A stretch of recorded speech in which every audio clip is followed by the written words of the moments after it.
قیامت کی چھوٹی بڑی بہت ساری نشانیاں ہیں۔ انہی میں سے ایک نشانی حجاز سے ایک بڑی آگ کا ظہور۔ اللہ کے رسول صلی اللہ علیہ وسلم نے جن علامات قیامت کی خبر دی ہے ان میں سے ایک یہ بھی ہے کہ حجاز میں مدینہ طیبہ کے قریب ایک زبردست آگ ظاہر ہوگی۔ بعض علماء نے یہ لکھا ہے یہ آگ 654 ہجری میں ظاہر ہو چکی ہے۔ حافظ ابن کثیر اس واقعے کے بارے میں لکھتے ہیں کہ حجاز سے وہ عظیم آگ ظاہر ہو چکی ہے جس سے بسرا ملک شام کے شہر خوران کی اونٹوں کی گردنیں روشن ہو گئی تھی۔ جیسا کہ اس حدیث میں ذکر ہے، نبی کریم صلی اللہ علیہ وسلم نے اس سلسلے میں یہ فرمایا تھا، قیامت اس وقت تک قائم نہ ہوگی جب تک حجاز سے ایک ایسی آگ ظاہر نہ ہو جائے جس سے بصرہ کے اونٹوں کی گردنیں روشن ہو جائیں گی۔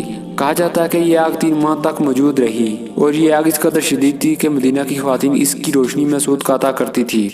علامہ ابو شامہ اس واقعے کی تفصیل بیان کرتے ہوئے لکھتے ہیں کہ 654 ہجری کے 3 تاریخ اور بدھ کی رات تھی جب مدینہ منورہ میں ایک ہولناک گونج سنائی دی۔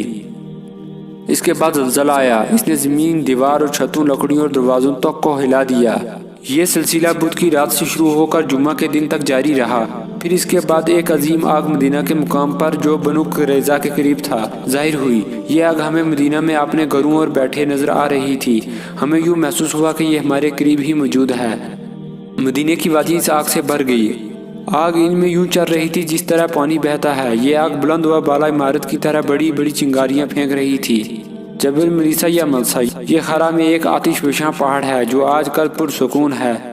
اس نے آخری بار 654 ہجری بمطابق 1256 عیسوی میں جوش مارا۔ اس سے پہلے زلزلے کے بہت سے جھٹکے اور دھماکے سنائی دیے۔ تاریخ ریکارڈ کے مطابق آتش فشانی کا یہ سلسلہ قریباً 52 روز تک جاری رہا۔ آتشیں لاوا اور اپنے مرکز سے شمال کی جانب سے 23 کلومیٹر کی مسافت تک جا پہنچا اور اس کی حد مدینہ کے موجود ایئرپورٹ کی جنوبی کنارے تک پہنچ گئی۔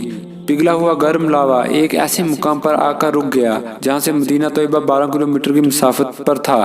پھر اس کا رخ شمال کی جانب ہو گیا اور اس کی بلند سطح سمندر سے 916 میٹر تک پہنچ گئی۔